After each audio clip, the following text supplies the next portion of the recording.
Always welcome साथियों, digital class हमेशा आपके साथ। विद्वानों, अपनी प्रोडक्शन इंजीनियरिंग की सीरीज चल रही है। जो भी कंटेंट अब तक आपने पढ़ा है और आगे इस वीडियो में पढ़ने वाले हैं, सारा कंटेंट आपको पीडीएफ फॉर्मेट में अवेलेबल रहेगा। जिस तरह से मैकेनिकल इंजीनियरिंग जनरल नॉलेज की कंप्लीट सीरीज अवेलेबल है। इन नोट्सों का इस्तेमाल आप SSC, RRB, state, JEE, GATE, BTech, AMI के एग्जामिनेशन के लिए कर सकते हैं।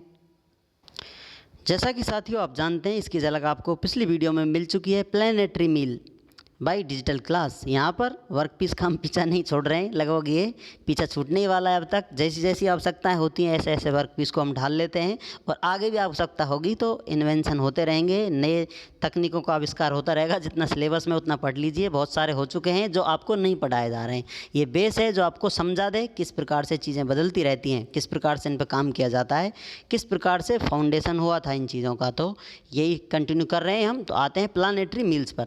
यहाँ पर क्या होता है साथियों, प्लानेटरी, प्लानेट से संबंधित आपको वर्ड नज़र आ रहा होगा। तो जैसा प्लानेट सूर्य के चारों तरफ चक्कर काटते रहते हैं, तो यहाँ पर जो ये रोलर है इसके चारों तरफ छोटे छोटे रोलर लगे हुए हैं। इसी प्रकार ये एक रोलर है, इसके चारों तरफ छोटे छोटे रोलर लगे हुए हैं। इस प्रकार से आप देख सकते हैं रोलर लगे हुए हैं। ये इसके इर्द गिर्द चक्कर काटते रहते हैं चारों तरफ प्लानेटों की तरह। और वर्कपीस से बात करने के लिए, वर्कपीस की सतह पर आनंद लेने के लिए घूम घूम कर आते रहते हैं। जैसा कि यहाँ से स्लैब कहीं से आपको दे दिया जाएगा कि वर्कपीस कहाँ से स्टार्ट हो रहा है, यहाँ से स्टार्ट हो रहा है। इंगोट, स्लैब, किस किस नाम से जाना जाता है वर्कपीस, वो भी आगे देखेंगे हम आने वाली नीचे स्लाइड में आपको डिटेल मिलेगी। तो वर्कपीस आपने यहाँ दे दिया है, स्टार्टिंग करी है तो चलता चला जाएगा आपका वर्कपीस, और फाइनल यहाँ पर निकल जाता है। तो यहाँ पर प्रोसेस होता है, ये रोलर इस पर घूमते रहते हैं, आते रहते हैं घूम घूम कर। अब यहाँ पर ये रोलर काम नहीं करते हैं, ये गाइड रोलर हैं। सिर्फ जो आपका वर्क पीस है उसको डायरेक्शन देते हैं कि हाँ इधर से निकल जाइए, तुम्हारा काम हो जाएगा, ज़िंदगी तुम्हारी संभल जाएगी।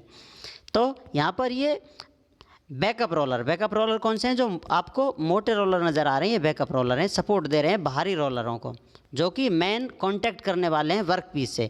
इस प्रकार के सेट बहुत सारे लगे हुए होंगे जो प्रोसेसिंग कर कर आपको फाइनल आउटपुट मिलता है, या वर्क पीस बाहर निकलता है। वहाँ तक कितने सारे इसके नए नए गुरु हैं जो इसको शिक्षा देंगे और बदल देंगे इसका फॉर्मेट। उसके बाद फाइनल प्रोडक्ट आपको यहाँ मिलता है। तो इस प्रकार से आपको सेट लगे हुए मिलेंगे। इनमें से किसी एक सेट पर हम बात कर रहे हैं जिसको आपको समझाया जा रहा है। तो अब आपको पता चल ही गया होगा कि ये बैकअप रोलर हैं अपने, और बाहर जो ये रोलर हैं ये छोटे छोटे रोलर, इन्हीं को प्लानेटरी रोलर के नाम से जानते हैं। इस प्रकार के सेट, 1 सेट, तो यहाँ 2, 3 इस प्रकार सेट लगे हुए होंगे। जितनी आवश्यकता है, जितना आप लगाना चाहें लगाएंगे, क्योंकि जैसा आपको वर्कपीस चाहिए ऐसा आप बनाकर ही मानेंगे, तो आपको ये सेट भी लगाने होंगे। फर्स्ट सेट ऑफ रोलर्स इस प्रकार का होगा, ये गाइड रोलर्स हैं। इसी प्रकार एग्जिट पर ये प्लानिशिंग रोलर्स हैं। प्लानिशिंग रोल जो वर्कपीस की सतह को फिनिशिंग करके देते हैं और बाहर अच्छे से निकलने में मदद करते हैं। For easy exit and surface finish, इसका सरफेस भी फिनिश कर देते हैं, कुछ ऊबड़ खाबड़ रह जाए कुछ उसको बैलेंस कर कर ये निकाल देते हैं लास्ट में। फॉर इजी एंट्री के लिए गाइड रोलरों का इस्तेमाल किया जाता है। अब आते हैं साथियों कुछ सिंपल और प्रोसेस जो आपकी हेल्प करेगा समझने को, अंडरस्टैंडिंग और बेटर करेगा। वो पॉइंट ऐड कर दिया गया है। Metal forming from product of continuous casting. Continuous casting हो रही है, जहाँ से कास्टिंग कर कर प्रोडक्ट निकाले जा रहे हैं, वहाँ से जो फर्स्ट सॉलिड प्रोडक्ट निकल कर आता है स्टील इंडस्ट्री से, उसको इंगोट के नाम से हम जानते हैं। इंगोट शब्द आपने और कहीं भी सुना होगा, लेकिन यहाँ पर सॉलिड जो प्रोडक्ट निकल कर आ रहा है कास्टिंग से, उसे हम इंगोट बुलाएंगे। तो चलिए अब इंगोट की तरफ चलते हैं। इंगोट की ज़िंदगी में किस प्रकार से बदलाव आते हैं, जो प्रोसेस हमने इस्तेमाल किए थे इसी प्रकार से चेंज होते आएंगे, बार बार बदलते रहेंगे। मिलों की सहायता से जैसे जैसे प्रोसेस है फॉर्मिंग करते रहेंगे इंगोट। इस पर फोर्स लगाएंगे, दबाएंगे, कंप्रेस करेंगे, इसके क्रॉस सेक्शन को कुछ इस प्रकार का बना देंगे। मान लेते हैं कुछ इस प्रकार का आपका इंगोट निकल कर आया है, गोल आ गया है, कैसा भी आ गया है। अब वो आपको उसने फॉर्मेट चेंज कर दिया है, फोर्स लगाकर दबा दिया, कंप्रेस कर दिया। यदि ग्रेटर देन हो किससे, 6 × 6 इंच स्क्वायर से, यदि आपका क्रॉस सेक्शन इससे बड़ा हो तो उसको आप ब्लूम कहेंगे, इंच में कहें या 15 सेंटीमीटर, 15 × 15 सेंटीमीटर स्क्वायर से बड़ा क्रॉस सेक्शन हो तो उसे आप ब्लूम कहेंगे।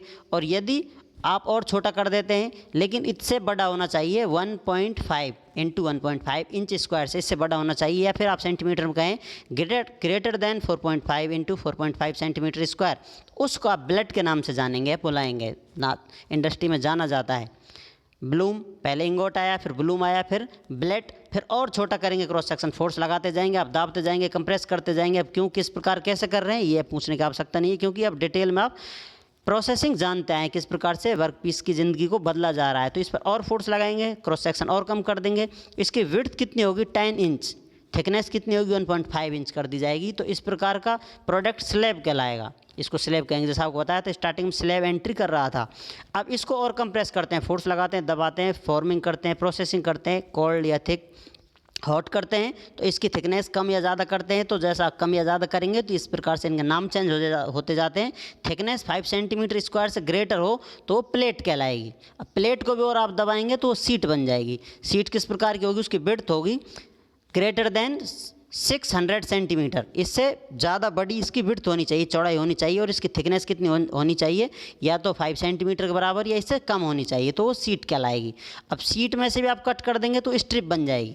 इसमें क्या होगा, विड्थ कितनी होनी चाहिए, लेस देन 600 सेंटीमीटर से आपकी कम होनी चाहिए। आप CM लगा लें, दोनों तरफ मिस हो गया है।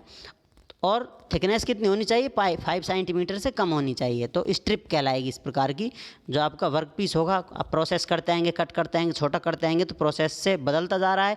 इस पर और फोर्स लगाएंगे तो फॉइल बन जाती है। आपने ज़रूर देखा होगा कुछ चीज़ें पैक कर आती हैं, जैसे आपने चाट भंडार पर देखा होगा, खाने की चीज़ें, चाउमीन वाउमीन, टिकिया, पेटी वेटी, जो भी कुछ आप पैक करवाते हैं, भोजन की चीज़ें जो आपने देखी होंगे एल्युमिनियम फॉइल की आती हैं। तो इस प्रकार की फॉइल कंप्लीट कर दी जाती है, प्रोसेस करते जाते हैं। जैसा आपको बताया था, ये सारे प्रोसेस किस प्रकार से, मिलिंग मशीनें, मिल्स किस प्रकार से चेंज होती आ रही हैं, क्योंकि जैसी आवश्यकता होती है उस प्रकार का प्रोडक्ट जब तक आपको नहीं मिल जाता, आप कोशिश करते रहते हैं उस फॉर्मेट में वर्क पीस को लाने के लिए। तो जब तक नहीं मिलता तो आप लगातार चलते रहते हैं और फाइनल पहुँच जाते हैं। तो थिकनेस लेस देन 1 mm, तो सोचिए आप इससे भी पतला क्या कर पाएंगे। तो इसको फॉइल पन्नी की तरह बिल्कुल आपने मटेरियल को कर दिया है। तो इस प्रकार से अपना ये प्रोसेस कंप्लीट होता है। उम्मीद करते हैं विद्वानों, वीडियो में दी गई अब तक की जानकारी आपको अच्छे से समझ में आई होगी। अभी भी आपका कोई कन्फ्यूजन है तो आप हमसे कमेंट कर पूछ सकते हैं। साथियों, आप चाहें तो कॉन्टैक्ट कर सकते हैं, कॉन्टैक्ट लिंक आपको वीडियो डिस्क्रिप्शन में मिल जाएगा। वीडियो को अंत तक देखने के लिए, चैनल को सपोर्ट करने के लिए आपका दिल की गहराइयों से बहुत बहुत धन्यवाद। मिलते हैं नेक्स्ट वीडियो में, तब तक पढ़ते रहिए, व्यस्त रहिए, मस्त रहिए। जय हिंद, वंदे मातरम।